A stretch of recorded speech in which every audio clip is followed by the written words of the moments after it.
Daar's 'n lied wat ons altyd gesing het en ek dink baie van ons sing dit nog altyd, nee. 'n Ou Afrikaanse lied, nuwe mens. Alles het nuut kom word. Al die ou dinge het verbygegaan, alles het nuut geword. Weet jy, ek praat vandag uit ondervinding.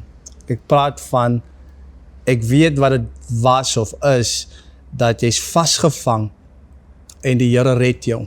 Ja. Hy haal jou uit. Oh, dat laat my sommer dink, ons het weer wat Jacques, maar ek gaan nou 'n bietjie praat met Jacques. Dat laat my so dink aan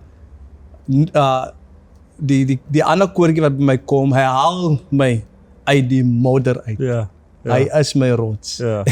Liewe kykers, jy's ingeskakel op die program Encounters op Kruiskyk TV elke donderdag om 9:00 en herhaling van die program is elke Vrydag 11:30. Nou, Encounters is 'n program waar ons 'n encounter het met God, of encounters met God, encounters met sy woord en met mense. Ek het julle gesê, ons gaan weer mense kry en ons het vir die afgelope 2-3 weke nou, het ons nou vir Jacques Botha, Yes. julle wat saam met ons gekry het vir die 2 weke wat verby is.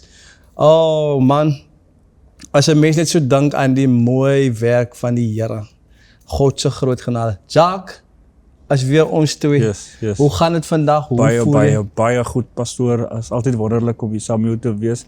Wat pastoor praat van hulle, die Here haal ons diep uit. Dink ek aan die ou mense wat gesê het, die Here het my diep uitgehaal, daar waar die mooiste lilies groei. Diep in die modders het die Here my uitgehaal. Yes. Dink ek aan dit vanoggend. Want ek is super bly, ek is bemoedig, ek is gestig hier by jou al.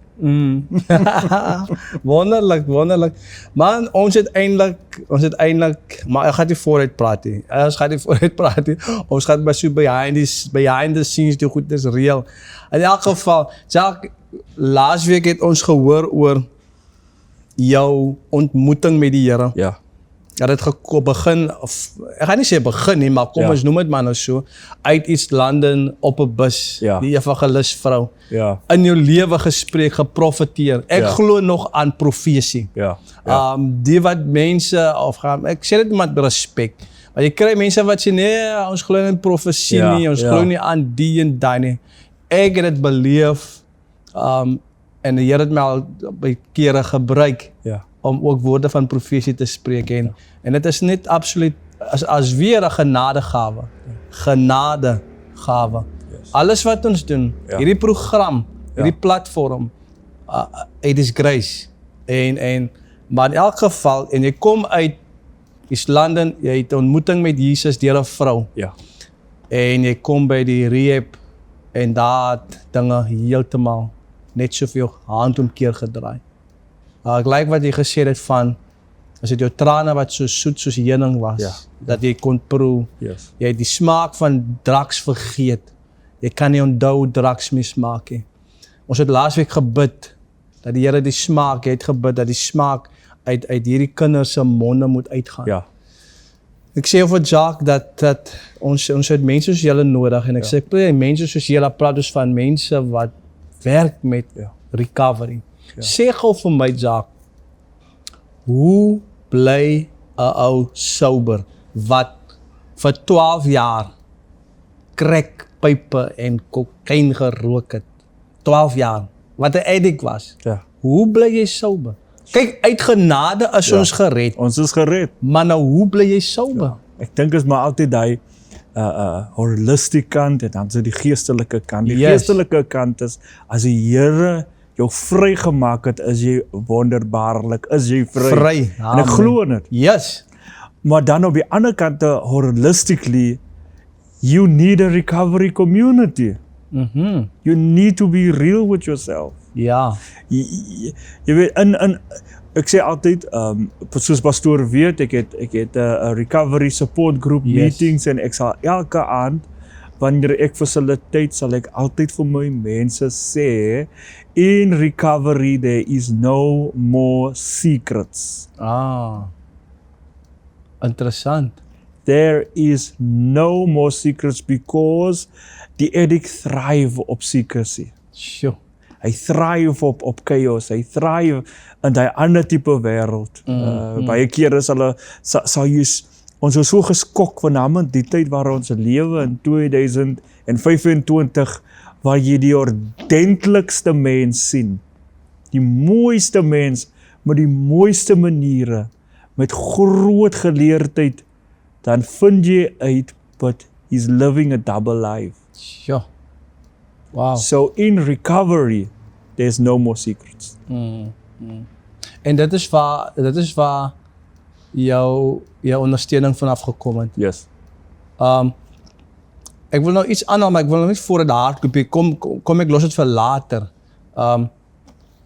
So jy sê dat, en ek like van wat jy sê, ons baie kere wil ons die ding so, jy het op een stadium het jy genoem in die 2 vorige program of uitsendings het jy genoem van some people just need a recovery or rehab or recovery community. Something like that. Ja.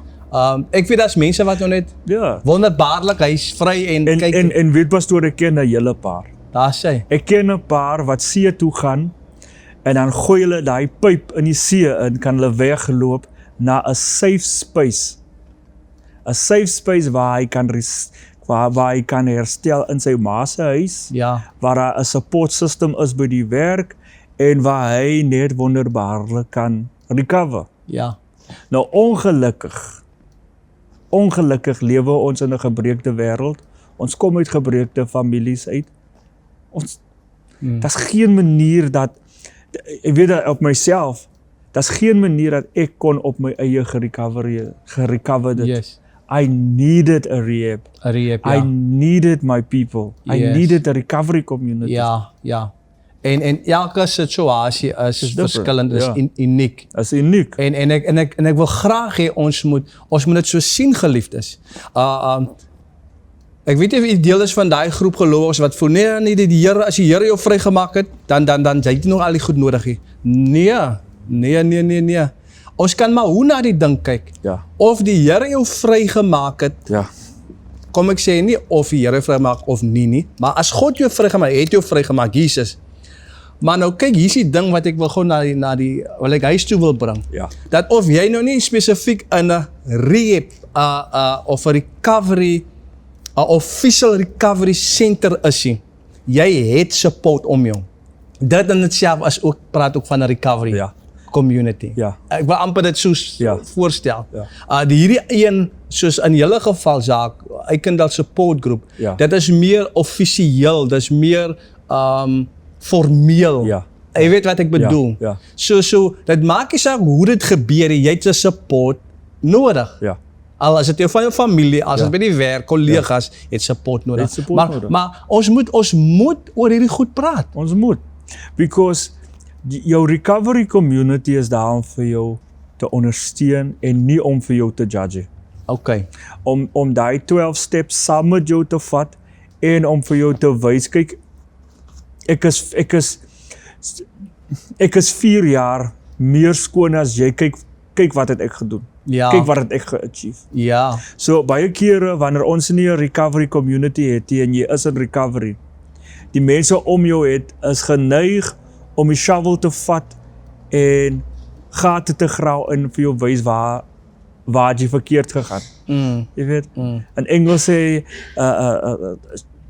picking up dirt and throwing it in your face. Sure. Jy weet, because you don't have the tools to help that person. Maar in recovery is daar mense wat vir jou kan ondersteun. Dit is. Wat die journey saam met jou kan loop. Ja. Die cravings, onthou, ons wat in recovery is, early recovery, ons triggers is bad. Onze triggers is bad, maar iemand wat in long-term recovery is, sy triggers is goed vir hom. Because die triggers wys vir hom waar jy moet nog genees, waar dit brand, waar dit nog seer maak, hoe lyk het vorentoe. Dit wys vir hom. Maar vir iemand in early recovery, as ek net dink aan dit en dan begin ek net die angstigheid te voel, hoe voel 'n persoon? Dit is hel, pastoor. Ja. Ek was eendag was ek by julle support groep een aand, weet jy, my uitgenooi. Ja. En ons het 'n goeie aand gehad. Ons het. Regtig, het was vir my groot blessing. Ja. Ek weet ek moes iets gedoen het daarso, maar vir my was dit 'n groter blessing as vir die mense wat daar was. Ja. En ek dink hy het iets genoem ook in daai tyd waar as toe jy ek dink begin detox het Ja. en waar is asof demons by die bed gesit het. Vertel my net so vinnig van dat. Kyk, soos ons maar almal weet is addiction. Weet as ek aan addiction dink, as ek dink aan drugs, dan dink ek aan hy dag toe God vir die duiwel uit die hemel uitgeskop het. Ja. Hy het hom uitgeskop en hy het kom land iewers hier op die aarde. Miskien in Kraaifontein of miskien daar in PE of whatever. Maar hy het gesê, hy het so hard geval dat hy gesê het alles wat aan die Here behoort, gaan ek afbreek. Ja. En ek dink drugs is 'n wapen. So wanneer ons drugs doen en hy asem in en hy asem uit en die rook wat opgaan, is demonies. Dis demonies, ja. So wanneer jy daai drugs los, hy gaan jou nie in die dag in kry nie, hy gaan jou in die nag kry.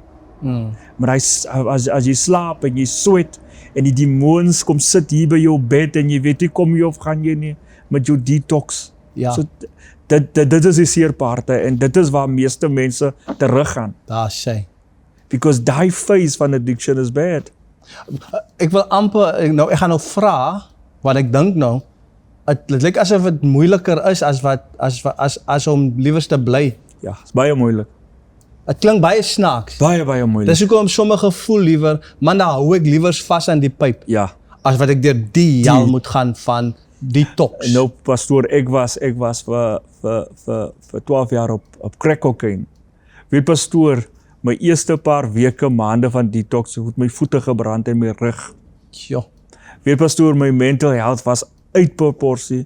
My brein, my mental health brein moes gerewire het en het vat tyd. Ja. Weet pastoor, het vat 2 jaar vir 'n addict om weer homself te wees. Sjoe, so 'n lang tyd. Lang tyd. En het vat 2 jaar vir 'n pad.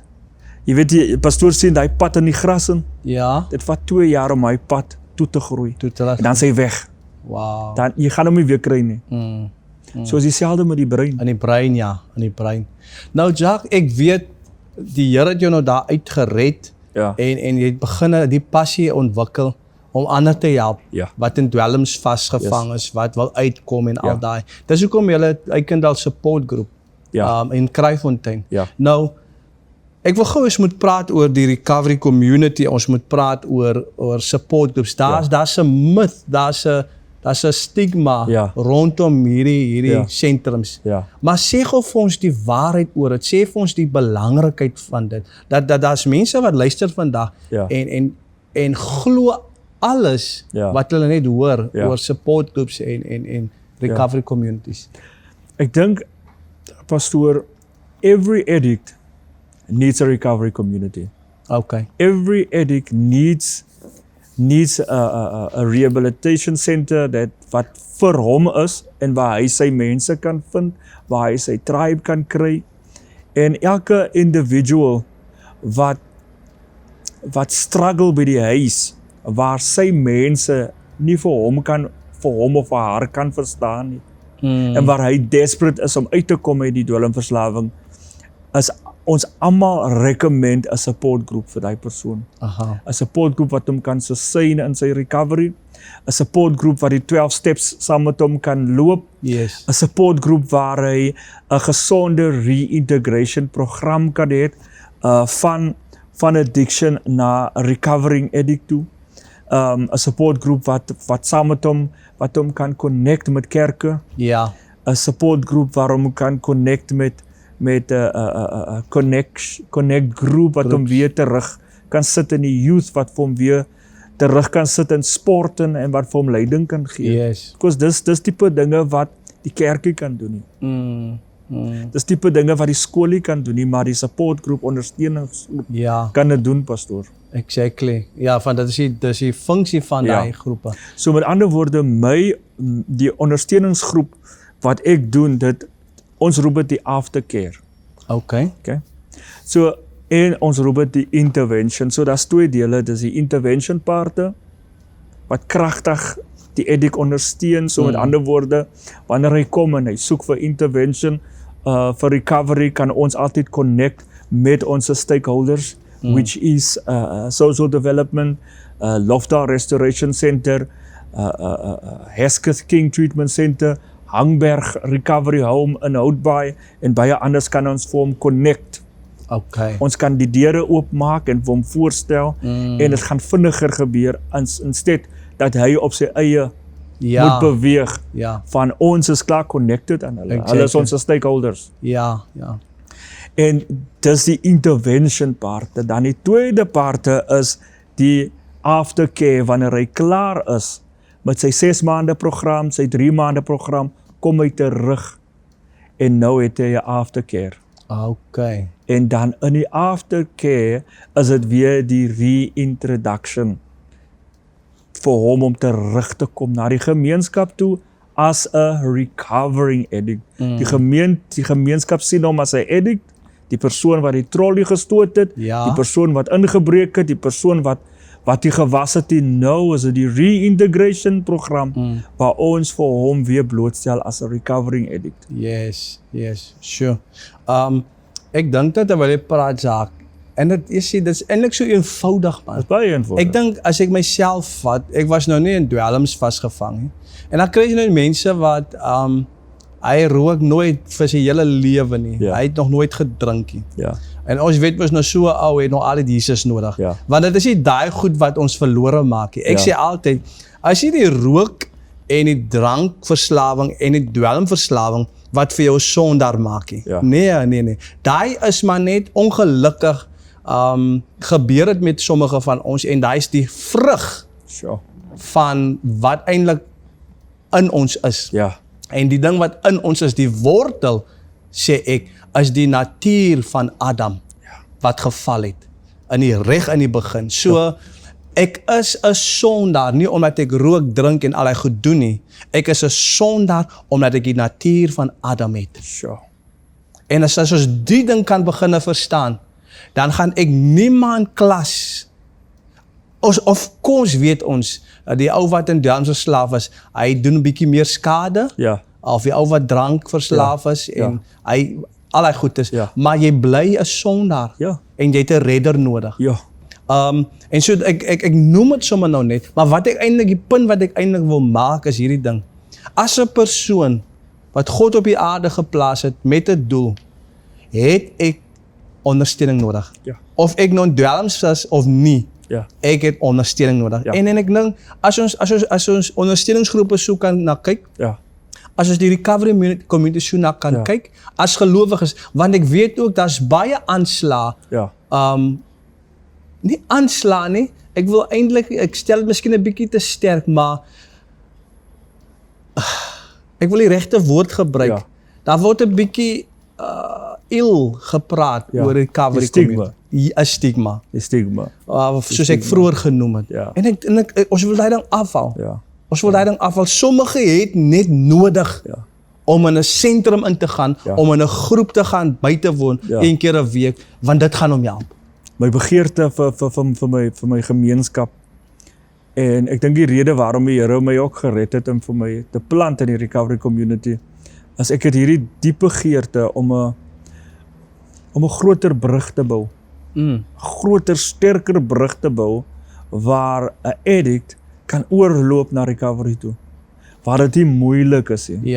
Met ander woorde, pastoor, meer support groups in ons gemeenskappe, meer rehabilitasiesentrums in ons gemeenskap. Nie hier uitry Doorland toe vir treatment en terug te kom na dieselfde plek toe nie. Ek praat in ons gemeenskap, rehabilitasies. Dis my begeerte, pastoor. Dis om rehabs by mekaar te bring, support groups by mekaar te bring, en ek is dankbaar vir die werk wat ek so ver gedoen het. Alhoewel ek weet die werk is nog groot, maar ek is dankbaar. Ek is dankbaar vir die kapasiteit wat die Here my gegee het om te kan connect. En weet dat ek kan dit nie alleen doen. Ons het mekaar nodig om hierdie recovery community groter te maak. Pastoor, ek het 4 jaar gelede gee die Here vir my 'n visie van 'n sokker tournament. Ja. En ek dink vir myself, die download is verkeerd, want ek kan nie sokker speel nie. But only to find out dat ek as die bestuurder, die brain behind die sameroeper. En ek het toe na 'n rehabilitasiesentrum toe gegaan en ek het vir by Hesketh King gaan aanklop en ek gesê, luister hier, die Here het vir my 'n visie gegee van 'n sokker tournament om die recovery community by mekaar te bring en hulle het die 2 maal gedinkie. Sure. Hierdie jaar, die 29ste Maart gaan ons 3de Sobriety Recovery Soccer Tournament host. Wow, awesome. Waar ons al die rehabs by mekaar bring, al die support groups, al die organisasies, met hulle families, met hulle stakeholders, met social development. Vir een dag gaan jy die entire recovery community speel vir die Sobriety Recovery Trophy. Is dit die wonderlike? Wow man, well done Jacques. Ek ondersteun daai regtig waar. En wat, ekskuus tog sê maar? Nee, ek hoop om vir pastoor daar te sien daai dag. Ja, definitief. Ons het gepraat daaroor. My dag is vol die oggend, maar ek gaan regtig daar wil wees. Of ek gaan kom. Ja. Wanneer die Here ons uitspaar. Yes. Ek wil en dan ook vir jou kykers, vir hulle as hulle belangstel om 'n sokkerteam in te skryf of net te kom ondersteun. Dit sal amazing is. Kan jy vir ons kykers dit noem? Vir 'n bietjie detail oor dit? Yes. Ons recovery soccer tournament vir die recovery community is op die 29ste Maart. Asseblief moet dit nie misloop nie. Groot van, groot pret. Daar gaan flea markets is, daar gaan food stalls is. Ek dink ons het oor die 12 spanne wat daar klaar ingeskryf het van al oor die Weskaap. Dit is vir 'n goeie doel om die rehabdeure van Hesketh King oop te hou, sodat ons broers kan recovery vind. Asseblief ondersteun ons by die Hesketh King Treatment Center oorkant Giraffe World, daar op die pad van Klapmuts. Asseblief mense. Dankie Jacques. Iets wat ek net wil noem, en ek wil dit vir ons kykers sê, Jesus Christus, ek was by julle support group. Ja. Nou daar word nie mens moet nou dit verstaan. Ja. Dis nou 'n ander platform. Ja. So, maar Jesus Christus word geerken. Ja. Dis ons fondasie. Dis die fondasie. Dankie Jacques. Jy stel dit mooi. Want die mens of die persoon aan bestuur is 'n bloedgewaste wat glo in die seun van God. En ons wil mense aanraai om seker te maak hy soek sulke recovery communities. Want dit gaan ons niks baat as ons support groups het wat nie Christus as fondasie het nie. Jacques, ons het tyd uitgeloop, maar ons het vandag so 'n bietjie gepraat oor die recovery community en die belangrikheid van 'n omgewing waar jy support kry, support groups en maar definitief volgende week praat ons weer. En dan gaan ons so 'n bietjie praat oor het iets genoem in ons gesprek, nie hierdie waar ons op ons eie gepraat het. You are what drugs didn't want you to be. Ek wil daaroor praat. En dan gaan ons 'n bietjie meer oor Jacques se storie en hoe hy gekom het waar hy tans is in sy lewe. Maar familie, tot volgende donderdag. Wees geseënd in Jesus naam. Amen.